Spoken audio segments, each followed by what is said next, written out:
मराठाजीलाई यसो हेर्दाखेरि मैले पहिलोपटक संस्कृत विश्वविद्यालयमा उपकुलपति भएर आउँदाखेरि पहिलो भेट भएको हो। क्रमशः भेट हुँदै गयो। त उहाँको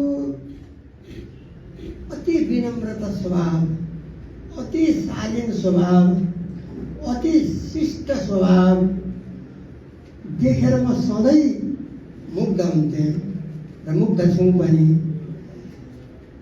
फलेको वृक्षको आगो नदुरेको कहाँ छ भन्ने महाकवि लेखनाथ देवकोटाको त्यो कविता मलाई देख्न बित्तिकै मलाई त्यो झल्झली आउँछ।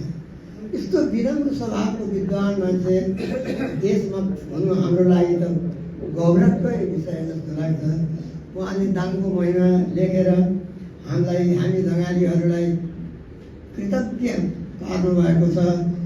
दाङको महिमा भन्नुको अर्थ दाङको मात्रै महिमा होइन, मातृभूमिप्रतिको महिमा हो, धरतीको महिमा हो।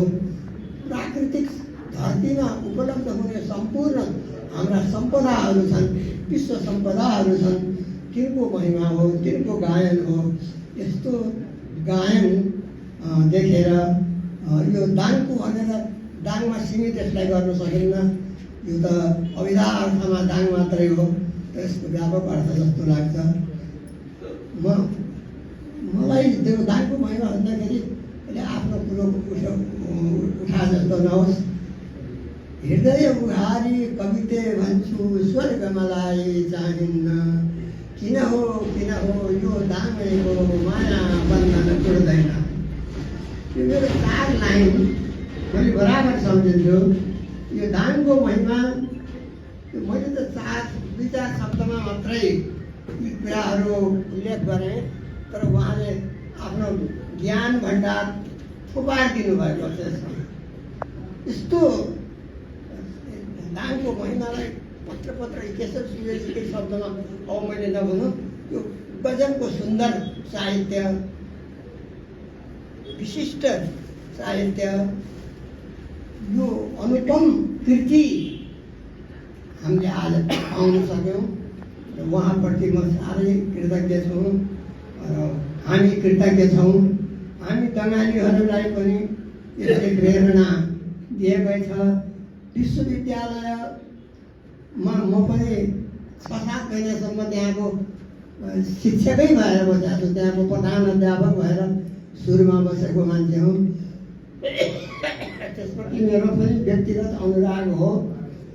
तर मलाई जब के अरे हाम्रो केशव सुवेदीलाई जस्तै मलाई पनि यसको दुर्दशा देख्दाखेरि मलाई साह्रै दुःख लाग्छ।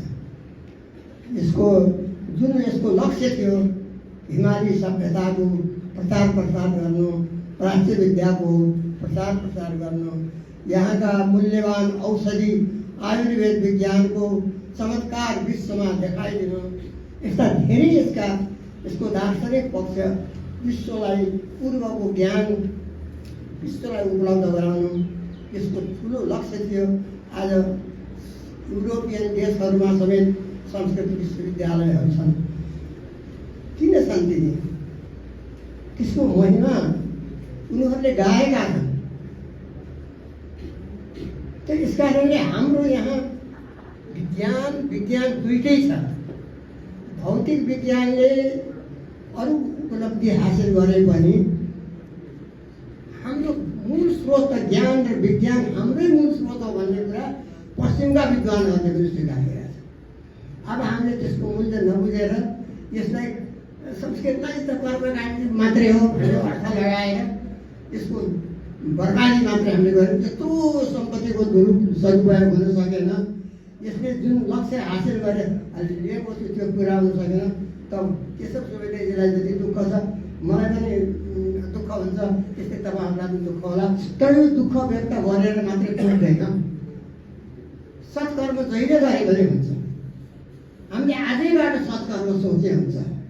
आजैबाट हामीले आफ्नो देशको विकासको निम्ति, दाङको विकासको निम्ति इमान्दारीपूर्वक सोच्न सक्छौँ, गरे हुन्छ।